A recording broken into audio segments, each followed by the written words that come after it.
Welcome to Money Talk with Tiff, a podcast where we discuss everything money from tips and tricks to current events. Follow me on my journey to become debt-free and meet other cool people along the way. I am your host, Tiffany Grant. Now let's talk money. Hey everyone, and welcome to another episode of the Money Talk with Tiff podcast. Today I have Jen Narciso, and Jen is the founder of Investor Mama and the host of the Investor Mama podcast. I'm a huge fan. She believes anyone can get out of debt and achieve financial independence by getting educated, changing his or her habits, and changing their money beliefs. Her goal is to help as many moms and families as she can with their money journey so they can set an example for the next generation. Hey, Jen, how are you? I'm great. And as you're reading my bio, I have to give you a shout out because the Investor Mama, it was in the works, but you were the one that actually pushed me to start it. So thank you so much. At FinCon, you literally pushed me into the booth and said, go, Jen. And I was like, all right. And it's been off to the races since. So thank you. Well, you know what? Let's start there. Okay. I'm jumping around. I'm sorry. No, you're fine, because let's give people a little background on this, right? So last year, I met Jen at FinCon, and we had a brief conversation. She was like, you know what? I want to start podcasting, but I'm not sure. And, you know, this, that, and the other. Now, mind you, last year, I was brand new into podcasting, but I was like, at that point, because I was only, maybe like a month or two in. But I was just like, yeah, do it. Yeah, you got this. Let's go ahead and get into the booth, because they had booths there at FinCon. And I was like, yeah, go ahead and use that free equipment, see how you like it. And then if you really like it, you can keep it going when you get home. And Jen was like, you know, this sounds crazy enough to work. I was a nervous wreck, mind you. I was literally shaking as I went into the booth. I was like, what if I break the equipment? What if I don't even speak in the right mic? There's too many things going on. What do I do? But you know what? It was a lesson learned, though, right? Because I always tell people everything you want is on the other side of fear. And the worst that could have happened is that you broke the podcasting equipment, which granted, I don't think that would have happened because there were people there to kind of facilitate that. But if that was the case, it's FinCon. They have money. They'll replace it. As long as it's not your own equipment. At least it's not your own equipment at home. So whenever there's an opportunity to use other people's equipment, because they've made it available, they made it available for whoever. All you had to do was get a slot, show up for your slot, hit record, they give you the playback, and you're off to the races. So as long as there is an opportunity to use other people's equipment or to get your name out there, because also another thing that happens at FinCon is, let's say, for instance, because this is actually what happened to me. I love this. I recorded a podcast while I was there too.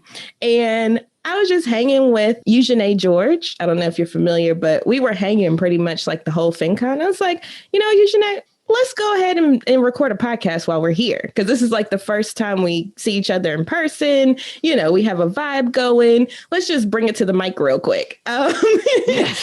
And that's the type of things that happen at FinCon. Like, you may be talking to somebody, kind of like with me and Jen, just chatting. And then you're like, oh, let's go record a podcast. Or, oh, let's go ahead and do some writing thing, or whatever the case is. And it just happens. Yeah. Like, there's no hold bars. Like, you just go. And it was actually one of the most invigorating experiences. After I got off the mic, I did an interview with someone, and it was just awesome. And I was like, oh, I like this. Let's get this going. And it was really off to the races at that point. Right. And here you are. So how many episodes are you in now? I am 14 episodes in, and I have another 20 or so that are recorded in editing, and it's phenomenal. Awesome. Awesome. So yes, please check out Investor Mama podcast. I'm so proud of Jen and how she conquered her fears. Because I tell you, she was a wreck. She's like, literally, oh my gosh, I don't know what I'm doing. And then here I am being like the y'all know how I am. I'm just very free spirit, just like, yeah, sure, go ahead, do it. What's holding you back? That type of thing. And she was like, well, I don't know what to say. I'm like, just start talking, She's like, you're like, you can just talk for 5 minutes. It doesn't matter. And mind you, I thought you had been I didn't realize you had just started. I thought you had been podcasting for at least a year or so, because you were so confident and chill and just like, yeah, it's really no big deal. You got it. Yeah, literally, I launched Money Talk with Tiff like in August 1st of last year, and FinCon was September. Yeah. So here was my thought process with it. I actually did that on purpose. I actually used FinCon as my goal to have my podcast out. Like, I wanted to have it out before FinCon for that purpose. Like, I wanted to be able to go and say, oh yeah, I have a podcast. Oh yeah, I have a podcast, and kind of promote it while I was there. So I was like, okay, if I started like a month ahead of time, I'll have a few episodes in. So that way, when I tell people about it, they can go on, they can actually listen to something. That's helpful. Right. And, I could use this opportunity to just kind of promote it. So that was my whole thought process behind it. And it's crazy because once you put like a deadline on something and you really want to stick to that deadline, you actually do it. Because I kind of like you, how you were nervous and scared and stuff. That was me for the whole year prior. Right. Because I was like, oh, I don't know if I have the right equipment. I had recorded a couple episodes with just my computer. And then I never released them. I was like, I don't really like this anymore. And then I waited like a whole nother year. And then I finally did it. Ended up not using those episodes. Maybe I'll bring them back as like once I put a deadline and I was like, okay, I need to have this by this time. Then I was able to go forth and do it because I didn't have like somebody like me to you. It was like, just go. It was kind of like I had to kind of force myself. So that's a little background of how me and Jen met and her Investor Mama podcast, which you should definitely check out. I know I have an episode, I believe it's episode 6. Yep, episode 6. Yes, and you can check that out. So with all of that being said, you're called Investor Mama for a reason. So let's talk about how you got into real estate, because that's really one of the biggest things that you do that I'm impressed with. Thank you. So let's start with the first property. How did y'all make the decision? What did you buy? What were the pitfalls? What were the triumphs? Yeah. We want to hear it all. Sure. And I will begin by saying, I think real estate is such a powerful way to amplify your wealth, and you can do it in simple steps. It doesn't have to, you don't necessarily need to own, 10 properties to create real long lasting wealth for you and your family. You can do it with just a handful of properties. And so I love a strategy called house hacking, and it was coined, I think it was by Brandon Turner from Bigger Pockets. And it's essentially where you buy a single family, a duplex, a triplex, a fourplex, and you live in one unit or one part of the house and you rent out the other. And that's really how we got our feet wet into real estate. And what I love most about it is that it's I don't want to say risk-free, but it's a very low risk strategy for getting started in real estate. And if you're thinking about, becoming an investor in the real estate arena, I would encourage you to really seriously think about starting with this strategy. Even if you have kids, we did it. We bought one without kids. We bought one with kids. And it's not, you only have to do it for a year. And I'll go into that a little bit more in a second. But my whole thought process was I could do anything for a year. And so the way house hacking works is, what I love about it, there's a couple of things. First is you don't need a lot of money. And the reason why is you can buy a property using an FHA loan. An FHA loan is for first-time home buyers. You only need to put down about 3.5% to 5%. I would encourage you to put down a little bit more because you don't want to have too much debt, but you can put down a little bit of money. So if you're thinking, oh my God, to invest in real estate, I need 25% down, or I need all this money up front to start. You don't, because with the FHA loan, you only need to have a little bit to get your feet wet. And it's a great way. So that's the first thing. The reason why I love it is because it's low money down.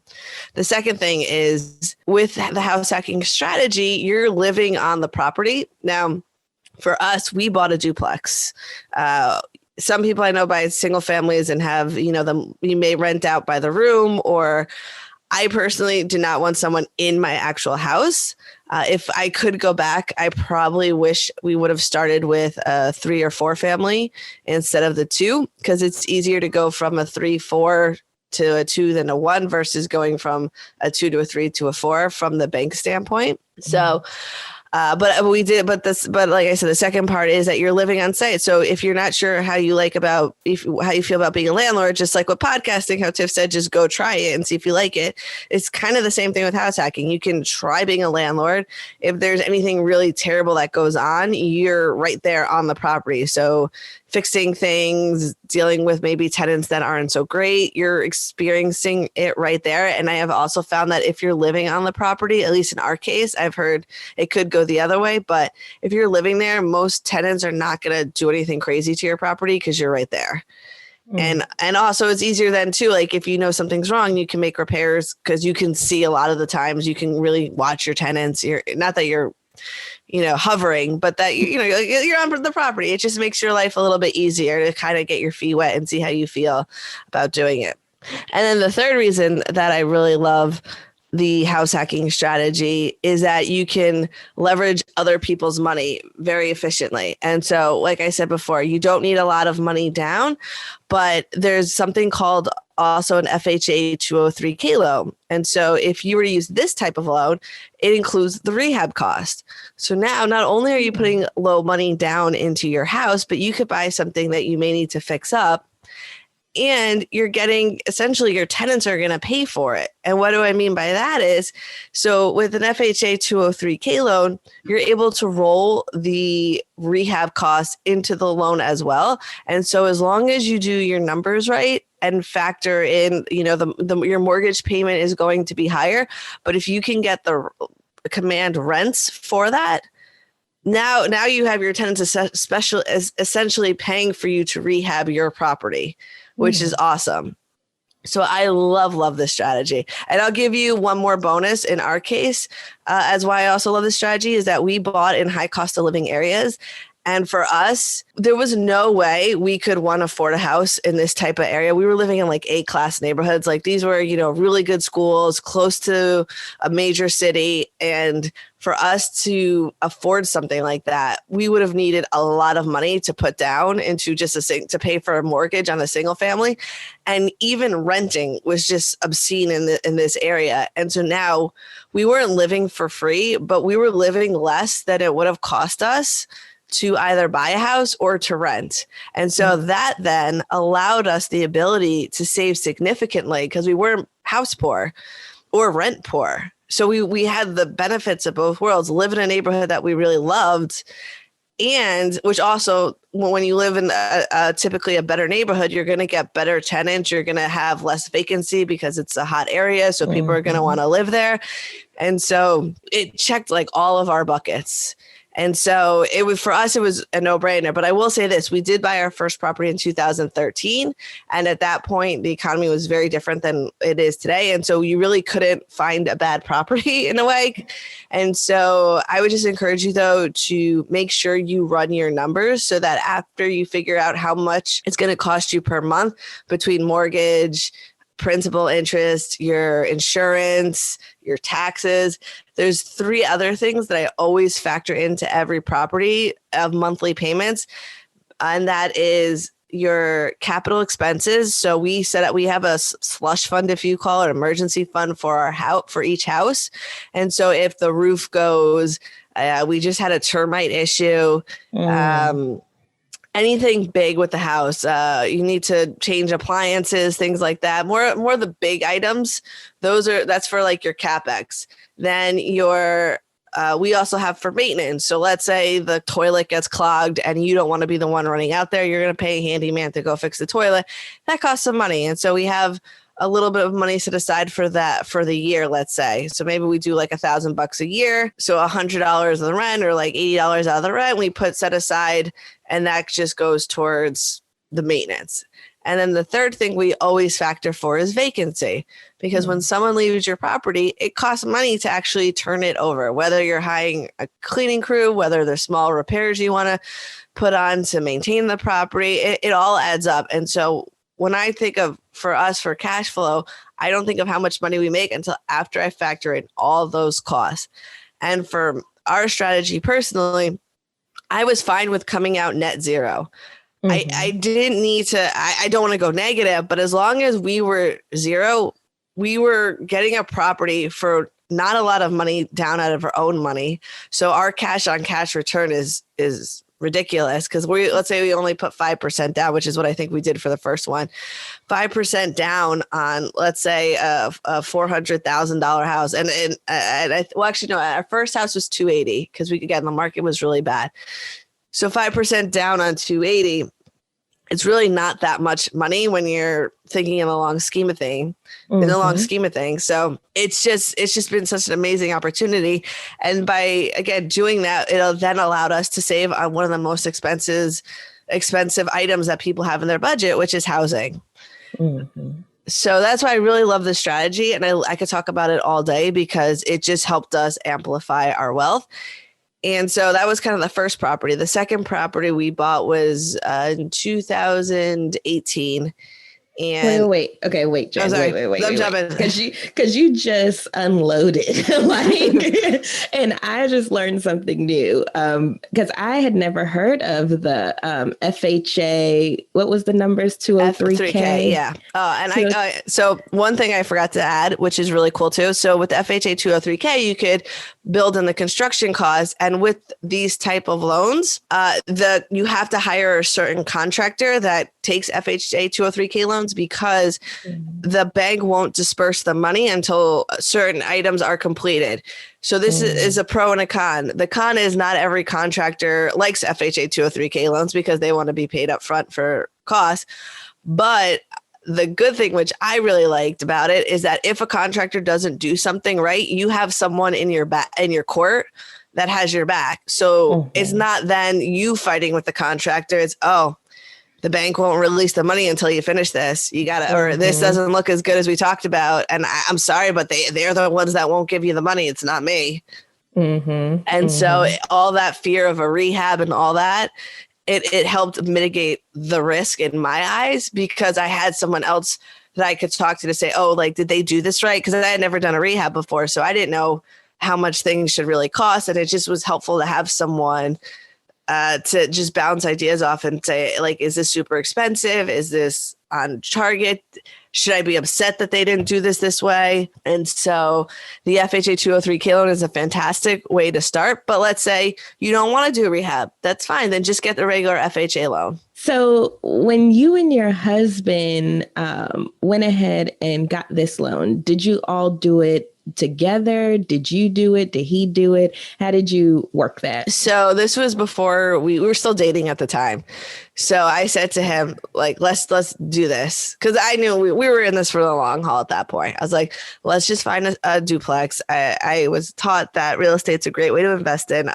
I knew we wanted to move into the area. I wish I knew what I know now though about real estate, because then we would have bought 10 properties at that point. But we only bought the one, and it's been phenomenal because like I said, it allowed us the ability to live in a high cost of living area. Our tenants are paying down our mortgage. We get great tax benefits. Our house is appreciated, which has allowed us to take that money out to then buy our second property. So did you take out a HELOC? No, I think we refinanced. We refinanced and pulled cash. Refinance.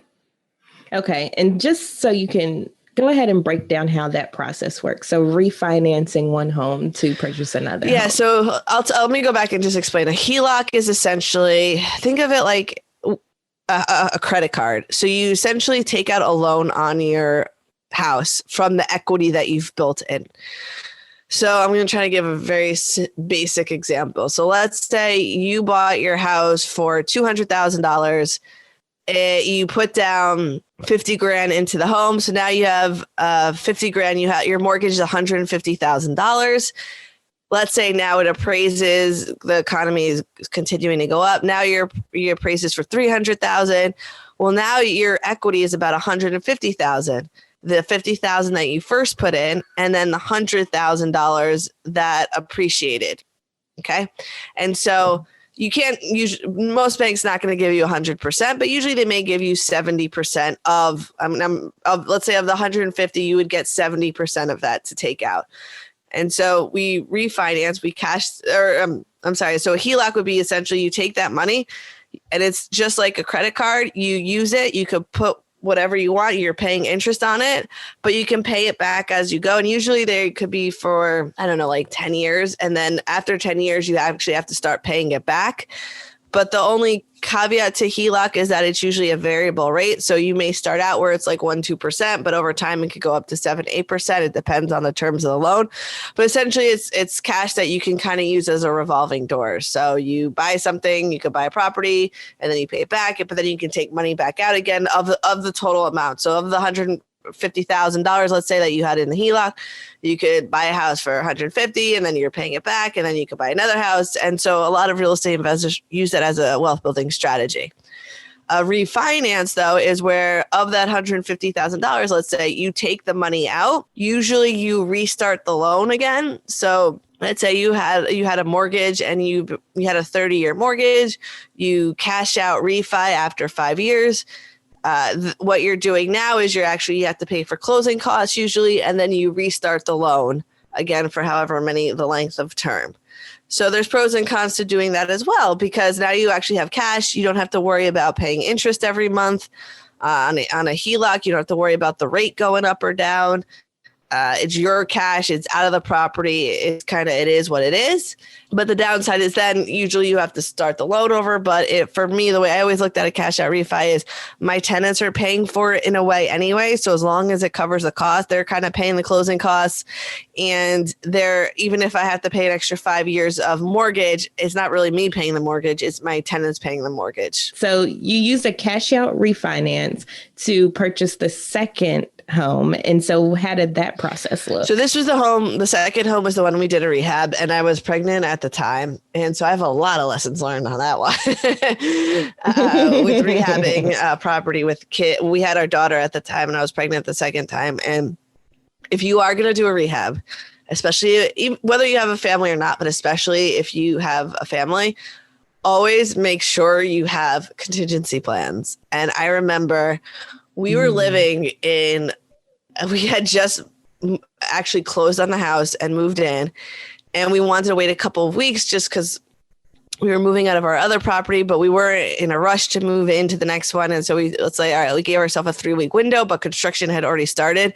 And so the day we had the movers come, I remember we got to the house, and by the time that they were done with everything, it was already like 5:00, and there was literally the back of the house was open. We had dust everywhere. No. And I was like, we can't sleep here, let alone have our daughter sleep here. Like, we got to figure something out. And it was now like probably around 6:00. I'm like, what are we going to do? And so we just randomly started calling hotels in the area, and we stayed. I mean, it was probably very shadier than I led on to, but we stayed in some local motel not far from our house. And our daughter thought it was like a great adventure, but we were lucky that we even found a room. I mean, it was like, can we come like now? And I just remember it was just such a chaotic time. And especially with her just trying to navigate the construction work, because we were essentially living in it, and then just keeping her routine and keeping our routine, and then having contractors in and out of the house. And it was all worth it, but I wish I would have thought about it more before we did that. So after you went through hell trying to get this property finished, because you were no longer living in the first correct. one. We had tenants at this point. Right. So they were renting that whole Mhm. property completely. And so when you finished this one, you all moved into this one, Correct. then you started house hacking with this one as well. Correct. And so with the house hacking, I think I said this earlier, but with the FHA loan, you only have to live in the house for a year before you can move out. So for us, we were like, all right, we can live anywhere for a year. And then so if you're thinking of doing this strategy and you're like, I don't want to live with people that I don't know, or I don't want people, tenants above me or below me or next to me, it's only a year to do it, to have a low money down strategy to get a property. And the next house we bought was significantly more money. It was in the heart of also our strategy was along, downtown areas, like we know, low vacancy, hot markets, good schools, all that. And so there was no way we would have ever been, this was an even more expensive neighborhood. There was no way we ever could have lived in here, but we wanted to try it out. And it's with this one, though, I will say, so at the time of the second property, we actually lost our son at birth. I had mentioned I was pregnant. And so we lost our son, Nathan, at birth. And I just was not in the right mental mindset at this point. And so we had a vacancy in the upstairs unit of this house probably for 8 months. And that crushed our savings. But I didn't want to list it with a real estate agent. I had all these mental barriers. And so we just let it sit. And that significantly took out a lot of the money that we would have made, or, having someone else rent it out, because this house was a huge house. It was the other unit was a 5-bedroom, 3-bath. So to have that just sitting there for 8 months was crushing, as I'm sure you can imagine. But even with that loss, it still made sense for us to purchase this property. And now we actually have college kids in that unit, and they're fantastic, really great. And they're paying off our kids' mortgage. And we bought, the first house was for our daughter. The second house was for Nathan. And we still want to get one more property. We had our son recently, right before the pandemic. And so we're going to get another investment property for him, so we could have essentially one for each kid. Oh, and that is so sweet. And that is so important to keep things going. So keep the generational wealth going, because you all are building it, right? Because I didn't hear you say anywhere in there that it was gifted to you, or, family, right? Like my rich uncle. No. I didn't hear any of that. So you all are building it now. And so that way you can pass on. You can be the rich mom, the rich auntie, or, it's true. And we bring our kids into our real estate process. So our daughter, when we have an issue, like when we had a vacancy and we had to get tenants, she comes and she meets the tenants. When we have an issue at the house, we explain to her, and she's very little, so she's 3. So, we use, but she knows that we have properties, we provide housing for people, and then they pay us. And then that helps us gives us money so that we can, for things that we need. And so we never teach her, toys or things like that, but we use it now so that, now that I recently lost my job, and with the podcast, we're okay. We're not frantic like so many people are, and we are so blessed. But because we have these properties, it's allowed us a little bit more freedom and breathing room, because we were then able to save money into an emergency fund and into our retirement accounts that we never would have been able to if we had gone the typical route of buying a single family home right away, or renting for just giving money to somebody else. By doing this, it just made sense. And I really wish so fast forward a second, we actually just during the pandemic purchased our third house, which was a single family, because now our kids are getting older and we want to get them into the school systems that we really want them to get into, and not have necessarily tenants. We want them to have a backyard and all that kind of stuff. But I'm kind of kicking myself that we didn't buy one more multifamily before we did this, but we knew it was the right decision. But the investor mama in me is like, we should have bought the one more. It sounds like, Jen, it sounds like you're slightly addicted. Oh, I love real estate. It's just fantastic. Like, what other vehicle can you have someone else, like you don't need a lot of money. You essentially have someone else pay for your retirement.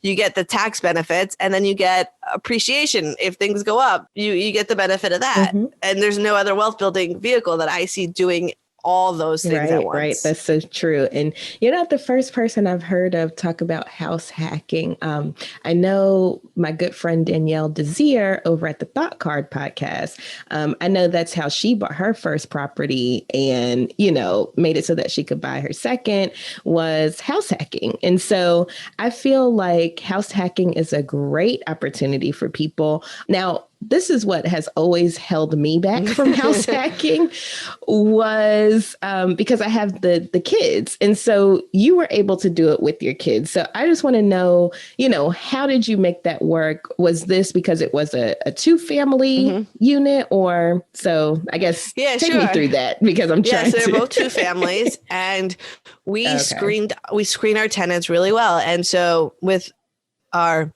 the second house we purchased, we actually put in the original 5-bedroom, 3-bath before we had the college kids. We had a really nice family with other young kids. And so it was actually even better for us because now we kind of had built-in friends and they took good care of the property and it was just nice. The kids shared toys and stuff and it just went smoothly. And then in the other house too, we didn't live in it that long with our daughter. At the time she was just born. And so you can do anything for a short period of time. So even if you're only if you want to do the strategy, but you don't really want to live with someone near you for a long time, you just have to do it for a year and then you can move out. And then your loan, essentially, you meet the requirements of the loan. So for a year with kids to then potentially have their college paid off or to, have your retirement account set, to me, it was just a no-brainer of, I could do this. Like, I don't want to live with people near me, or I don't want to, what if the tenants aren't so great and then we have kids involved? But as long as you get at least a 2-family, they're not living right on top of like they're not living with you and as if you were to do it as with a single family, which that I probably could never do. I would never want someone living in our house, like directly with kids, but to have a duplex or a triplex or a fourplex, it's not so difficult. And even in the worst case scenario, if you have terrible tenants that are noisy and loud, it's only a year with your kids. Right. And see, that was my struggle because I do have a single family. So I was like, they would practically be living with us.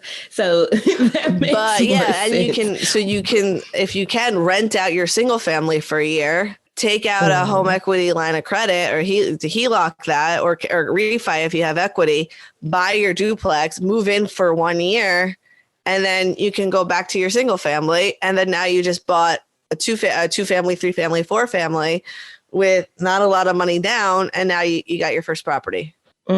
That sounds like a plan. Well, thank you so much, Jen, for all of this good knowledge. I'm sure it'll help somebody out there because it definitely helped me. I'm glad.